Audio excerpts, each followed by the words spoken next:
Lucas capítulo 12. Permaneça, por favor, com a sua Bíblia aberta no capítulo 12 de Lucas. Irmãos, existem dois grandes destruidores da alegria na sua vida. Dois grandes destruidores: a preocupação e o medo. Hoje nós vamos a esse capítulo 12 de Lucas, e a mensagem desse capítulo é uma mensagem dupla. Lucas 12 fala assim: não tenha medo, e diz assim: não se preocupe. São as duas grandes mensagens do capítulo 12 de Lucas. Se alguém lhe perguntar, o que o capítulo 12 de Lucas fala? Você pode dizer isso. Ele diz, não tenha medo, e ele diz, não se preocupe. No versículo 4, Jesus disse assim: não tenham medo daqueles que matam o corpo. No versículo 11, Jesus disse assim: não fiquem preocupados. Ele estava se referindo ao que iremos dizer quando a gente for confrontado pela nossa fé, por causa da nossa fé, porque o Espírito Santo nos dará as palavras certas na hora certa. Aí no começo do versículo 13, ele conta uma história, a história de um homem rico, que pensou que podia descansar, comer, beber, se alegrar, mas ele estava à porta, a porta da vida dele estava a morte. Ele não sabia que ele iria morrer. Deus chamou aquele homem rico. No versículo 22 ele diz novamente, não se preocupem. Agora nós vamos para o versículo 32 e Jesus repete novamente o tema central: não tenha medo. Irmãos, o medo é um problema real no mundo. O pessoal da iluminação aí, o que houve com a luz para a internet? A luz desligou e o pessoal da internet fica prejudicado. Isso, muito obrigado. O medo é um problema real em todo o mundo. As pessoas têm medo de uma variedade de ameaças visíveis. Eu fui atrás de alguma pesquisa que mostrasse quais são os maiores medos catalogados no mundo. Então aqui estão o top 5, os 5 maiores medos do mundo. Prepare-se. Em quinto lugar, medo de doença. Isso tudo tem nome, né? A ciência dá nome. Medo de doença. Quem tem medo de doença sofre de patafobia. Medo de falência financeira. Isso tem nome. Atefobia. Medo de inseto. Se você tem medo de inseto, isso tem nome. Entemofobia. Medo de altura. Acrofobia. E sabe qual é o medo número 1 das pessoas? O medo número 1, falar em público. Falar em público. Sabe o nome disso? Topofobia. Quem tem medo de falar em público sofre de topofobia. O medo, irmãos, se manifesta de maneiras variadas, de várias maneiras. Uma das minhas histórias favoritas sobre isso é a respeito de um pastor na zona rural. Esse pastor costumava visitar uma viúva, uma senhora viuvinha na sua igreja chamada Josefina. Ele gostava de visitar essa irmã sempre na hora do almoço, porque ela tinha uma hora certa de almoçar todo dia, e ela adorava cozinhar legumes frescos para o pastor. E o pastor ia visitá-la na hora do almoço. Um dia o pastor chegou para o almoço, bateu a porta da irmã Josefina, mas ela não respondeu. Então ele caminhou pela horta, em volta da casa, chamando, irmã Josefina, irmã Josefina. Bom, ele estava assustado, porque a porta dos fundos estava aberta e ele podia ver a comida pronta sobre o fogão, mas ele não via a irmã Josefina, não é? Onde estava? E ele ficou muito preocupado. Bom, ele sabia que a irmã Josefina tinha um grande senso de humor, então ele deixou um cartão de visitas dele na porta da irmã Josefina com esse recado: querida irmã Josefina, leia Apocalipse capítulo 3, versículo 20.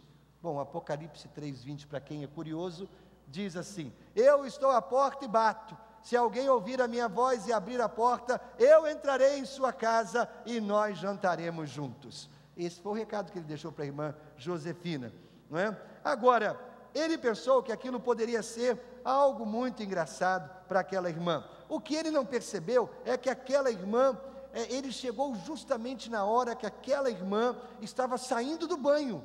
Olha, saindo do banho. E ela ficou muito envergonhada, porque ela não estava em condições de atendê-lo, então ela se escondeu justamente atrás da porta, até que o pastor fosse embora. Então ela leu o cartão do pastor, e ela escreveu um bilhetinho e colocou então debaixo da porta do gabinete do pastor no domingo seguinte.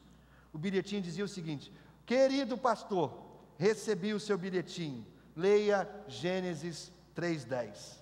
Muito bem, você é curioso, quer saber o que diz Gênesis 3:10? Diz assim: eu ouvi a tua voz quando estavas passeando pelo jardim, fiquei com medo porque estava nu, por isso me escondi. Irmãos, desde Adão e Eva a coisa é assim. Eles se esconderam de Deus no jardim do Éden porque estavam com medo de Deus. O medo é parte da experiência humana, faz parte do ser humano ter medo. Então vamos ler Lucas capítulo 12, os versículos de 32 a 34, diz assim: Jesus continuou dizendo: não tenham medo, pequeno rebanho, pois foi do agrado do Pai dar-lhes o reino. Vendam o que têm e deem esmolas. Façam para vocês bolsas que não se gastem com o tempo, um tesouro nos céus que não se acabe, onde ladrão algum chega perto e nenhuma traça destrói, pois onde estiver o seu tesouro, ali também estará o seu coração. Eu vou ler na Nova Tradução da Linguagem de hoje: meu pequeno rebanho, não tenha medo, pois o Pai tem prazer em dar o reino a vocês.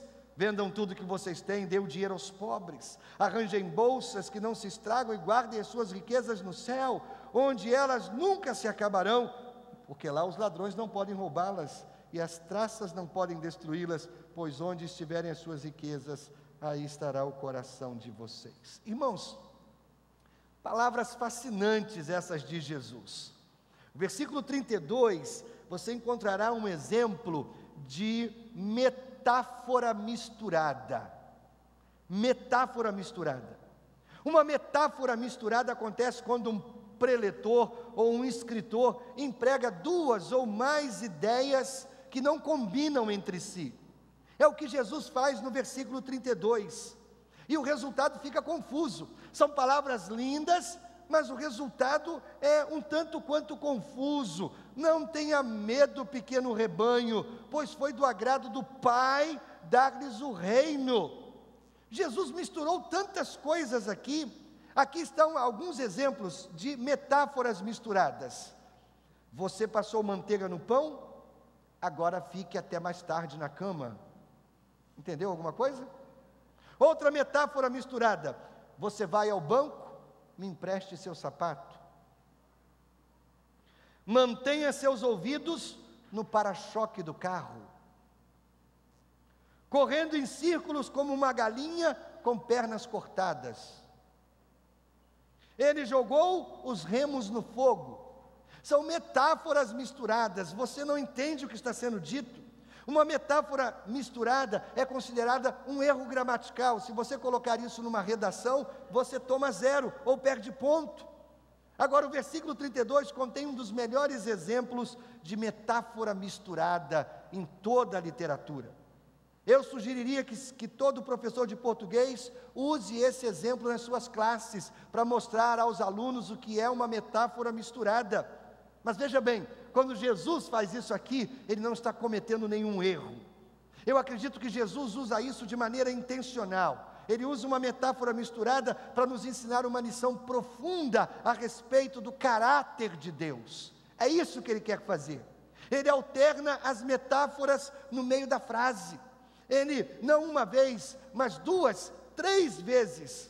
Olhe para isso novamente. Ele fala de ovelha, pequeno rebanho. Ele fala de Deus como Pai. Agora ele fala de Deus como alguém que tem um reino. Ele mistura as coisas. São ideias misturadas.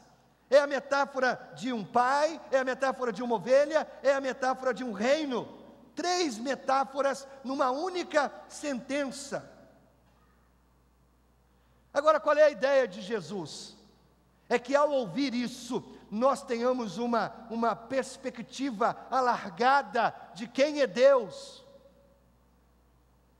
Meu querido, você pode não ser um ateu, mas se você tiver um conceito defeituoso de quem Deus é, você não está numa situação melhor do que um ateu.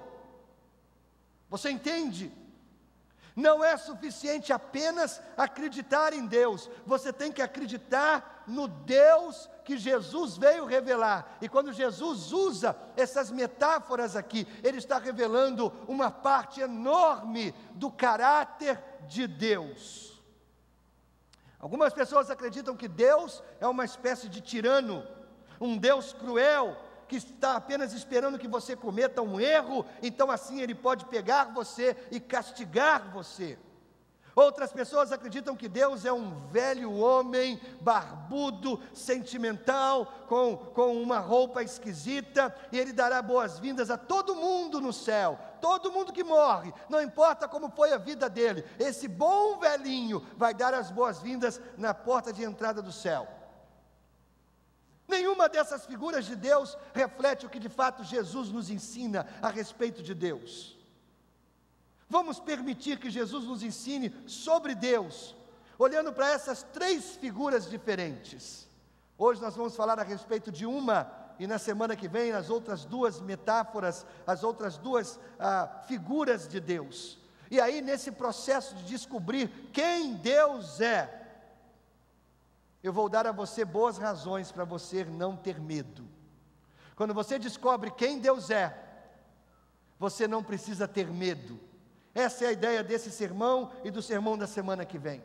É descobrir quem Deus é, para que você não precise ter medo. Em primeiro lugar, esse texto nos diz que Deus é seu forte pastor. Primeiro, Jesus emprega a metáfora de um rebanho de ovelhas. Ele chama seus discípulos de pequeno rebanho. Isso significa que os seus seguidores, os verdadeiros seguidores de Jesus, sempre serão poucos, sempre serão um grupo íntimo, comparado à população do mundo inteiro. Meu pequeno rebanho. Se nós somos um rebanho de ovelhas, então isso faz de Deus o nosso pastor. Eu amo, irmãos, as palavras do Salmo 23, o versículo 1, o Senhor é o meu pastor. Talvez você precise de um pastor hoje. Talvez você precise desse pastor hoje. Agora vamos considerar o tempo quando você precisa de Deus para ser o seu pastor. Quando você precisa de Deus para ser o seu pastor? Quando você está perdido. Você já se perguntou por que nós somos frequentemente comparados a uma ovelha na Bíblia? Por que a Bíblia nos compara a ovelhas? Na vida real, um pastor uma vez escreveu que a ovelha tem 3 características próprias. 3 características. Primeiro, elas não são inteligentes, elas são direcionáveis e elas são indefesas. Ovelhas não são inteligentes, ovelhas são direcionáveis e ovelhas são indefesas. Você nunca verá uma ovelha sendo apresentada num circo, porque as ovelhas não são capazes de serem treinadas para aprender truque algum, elas não são inteligentes. A ovelha também se perde facilmente do seu rebanho e ela não consegue encontrar o caminho de volta. Os pombos são famosos, os pombos correios, os cachorros, até os gatos conseguem encontrar o caminho de volta para casa, mas você nunca vai ouvir falar de uma ovelha correio. Elas se perdem facilmente. As ovelhas são indefesas. Os outros animais têm, ou a maioria dos animais tem garras, tem dentes, tem um sistema de defesa. Uma pobre ovelha, ela não tem qualquer meio natural de defesa. A Bíblia nos compara a ovelhas. Ovelhas, somos parecidos com elas. Os times de futebol, as equipes esportivas, elas têm mascotes como tigre, leão, urubu, até porco. Mas você nunca verá um time que tenha uma ovelha como mascote. Mas Deus escolheu a ovelha para ser a mascote da raça humana. Você entende isso? A Bíblia diz em Isaías 53, versículo 6: todos nós éramos como ovelhas que se haviam perdido, cada um de nós seguia o seu próprio caminho. Irmãos, sem Jesus Cristo, nós estamos perdidos e indefesos. Da mesma maneira que a ovelha precisa de um pastor, nós precisamos de um Salvador, porque nós estamos perdidos. Agora, você não precisa ter medo. Deus quer ser o seu pastor. O que Jesus estaria pensando quando ele olha para essa multidão? Essa pequena, ou esse pequeno grupo de pessoas que se reúne aqui nessa noite. O que Jesus estaria pensando agora? Nós olhamos daqui e nós vemos pessoas ricas e pessoas pobres, pessoas altas e pessoas baixas. Nós olhamos daqui e vemos pessoas idosas e nós vemos jovens. Mas quando Jesus olha para nós nessa noite, o que Ele vê? Eu acredito que Mateus capítulo 9, o versículo 36, revela o que Jesus vê quando Ele olha para nós hoje, aqui. O texto diz: quando Jesus viu a multidão, ficou com muita pena daquela gente, porque eles estavam aflitos e abandonados, como ovelhas sem pastor. Meu querido, se você tiver um relacionamento íntimo e pessoal com Jesus Cristo, você é como uma ovelha que tem um pastor a quem você pode seguir. Agora, o contrário também é verdade. Se você não tiver um relacionamento íntimo e pessoal com Jesus Cristo, você é como uma ovelha perdida, sem pastor, aflita, abandonada, e o coração de Deus está inclinado em sua direção, e Ele tem compaixão de você, e Ele deseja ser o seu pastor, o seu guia. A Bíblia usa a palavra perdida para descrever a condição de uma pessoa sem Jesus, uma pessoa sem um relacionamento íntimo e pessoal com Jesus, é uma pessoa perdida. A Bíblia diz que a missão de Jesus, ao vir a essa terra, Jesus veio a essa terra para buscar e salvar quem está perdido. Essa é a grande missão de Jesus. Talvez, querido, você esteja pronto para admitir que a sua vida saiu do trilho, que você vagou para longe do plano de Deus para a sua vida, que Jesus veio para encontrar e salvar você, e Ele quer fazer isso de uma maneira surpreendente e maravilhosa. Ele quer ser o seu pastor.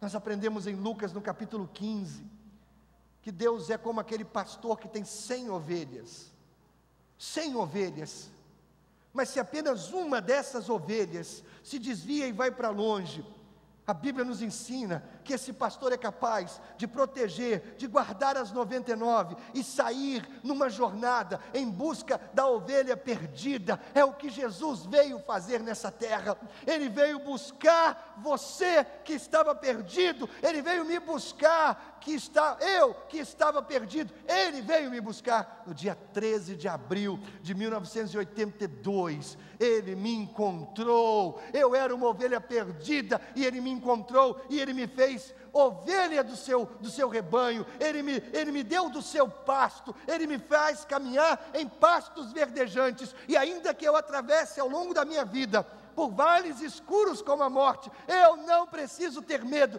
porque o Senhor é o meu pastor, e Ele quer ser o seu pastor também. Ele quer ser o seu pastor também. Em outras palavras, Deus ama tanto você, que se você fosse a única pessoa perdida da face da terra, Jesus ainda desceria do céu, Jesus ainda caminharia o caminho até a cruz, e Ele morreria naquela cruz da mesma maneira que Ele morreu, para salvar apenas você. É dessa maneira que Deus ama você.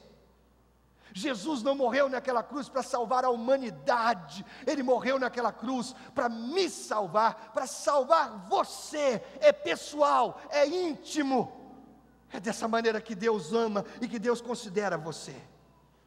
Você deixará o pastor divino encontrar você hoje?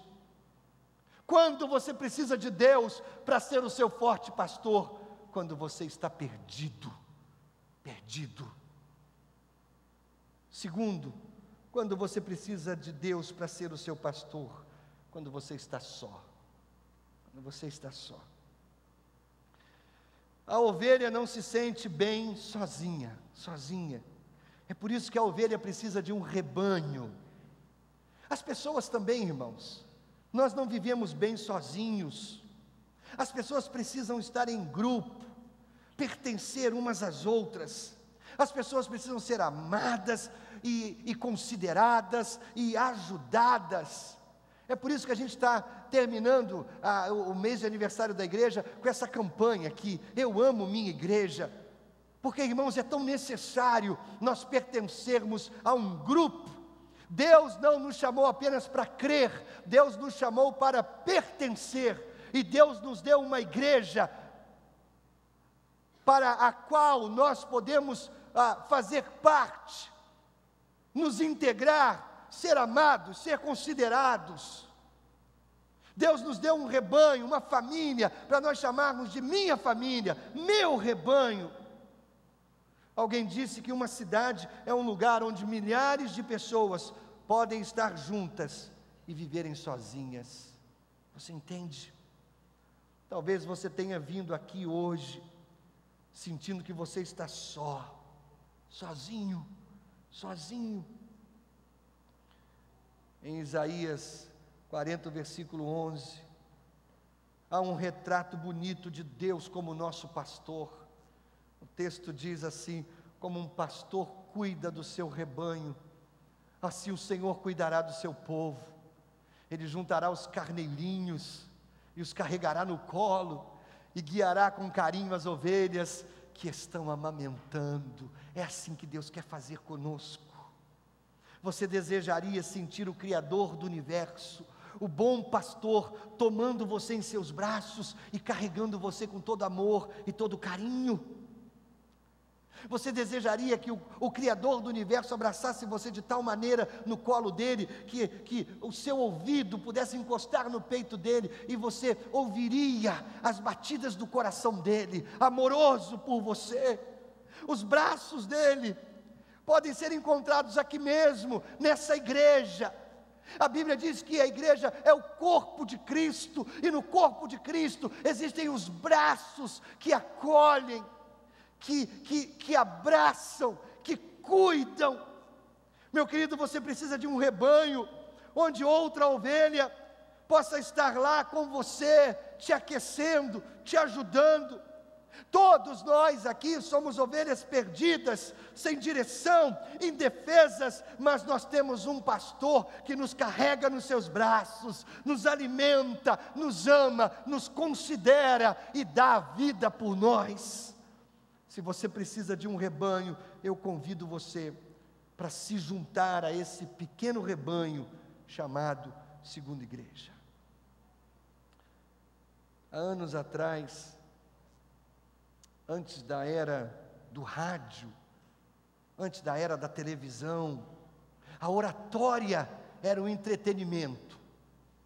Sabe aquelas pessoas que conseguiam falar poesias, frases lindas, com entonação, com volume, com velocidade adequada?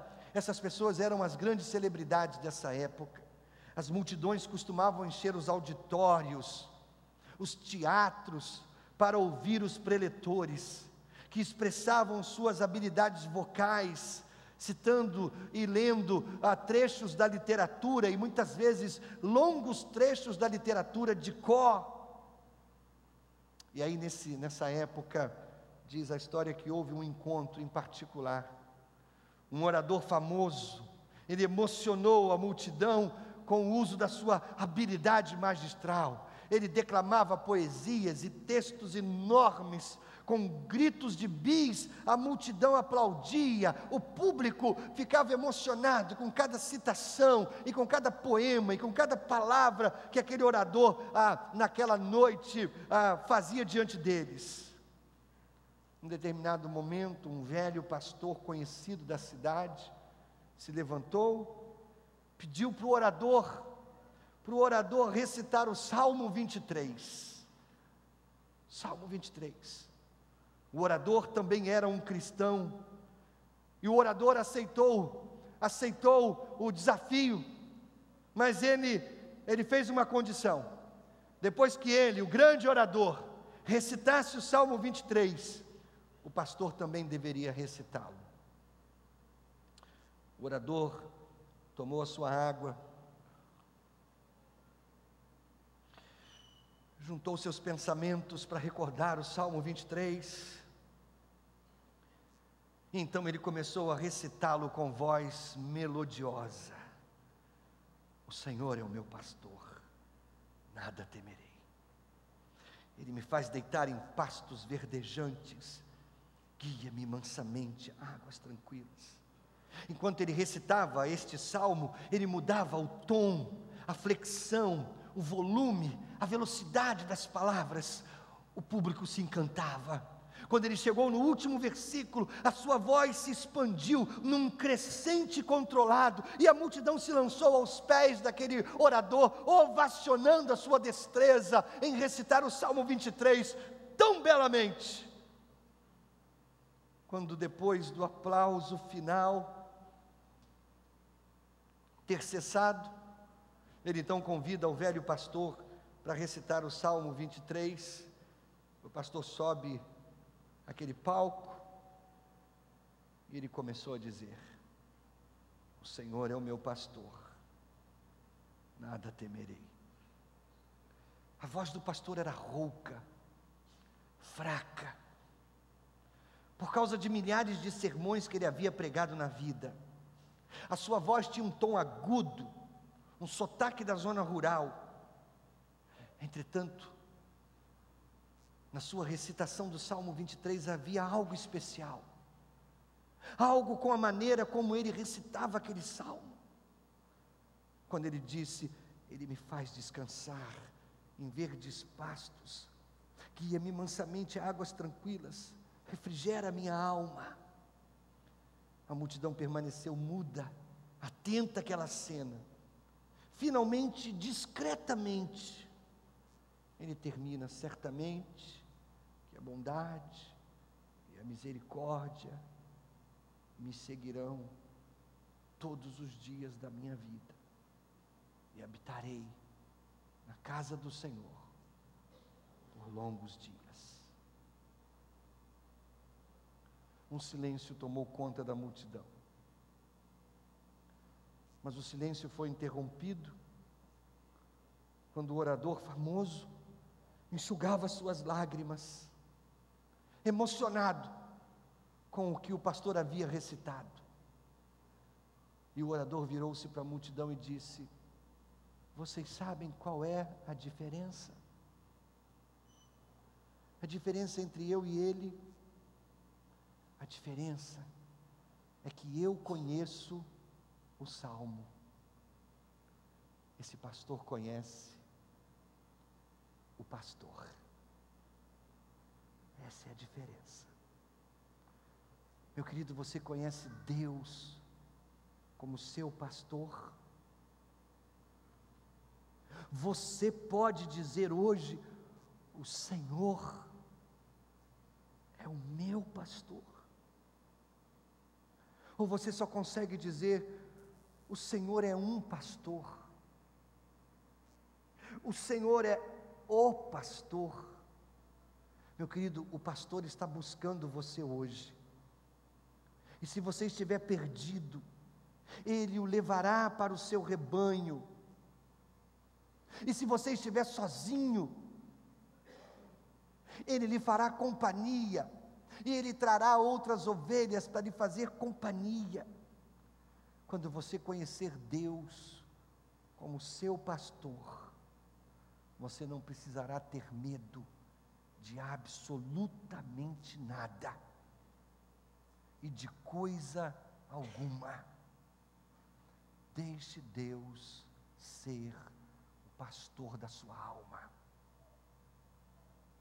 Curve a sua cabeça, feche os seus olhos.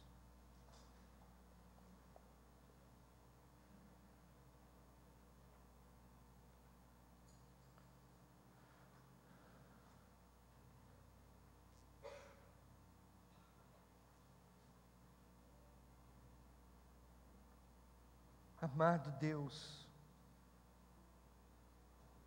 a Bíblia nos revela que o Senhor é o Criador do universo.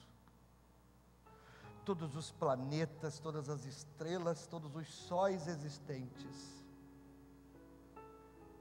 estão em tuas mãos. Mas a Bíblia também nos revela que tu és e desejas ser o nosso forte pastor. Por isso, Pai, nessa hora, a gente abre o nosso coração e enche o nosso pulmão de fôlego para te dizer muito obrigado. Porque quando estávamos perdidos, o Senhor foi ao nosso encontro como bom pastor. E quando nos sentíamos sozinhos, o Senhor nos acolheu no seu rebanho e nos chamou de filhos e filhas e nos fez ovelhas do teu pasto. Muito obrigado, Senhor. Muito obrigado, Deus, porque podemos chamá-lo de meu pastor amado, meu forte pastor, meu protetor, meu guia, aquele que dá sentido à nossa existência. Obrigado, Senhor, obrigado, obrigado, obrigado. Cabeça curvada, os olhos fechados. Você ainda não experimentou Deus como seu pastor. Você ainda não tem essa experiência na vida. Querido, nessa noite não vá embora sem abrir o seu coração e convidar Jesus para entrar na sua vida e se tornar o forte pastor da sua vida. Cabeça curvada, os olhos fechados. Você deseja isso? Então ore comigo, silenciosamente, a oração que eu vou fazer agora. As pessoas que estão sentadas ao seu redor, elas não precisam ouvir essa oração. Isso é entre você e Deus.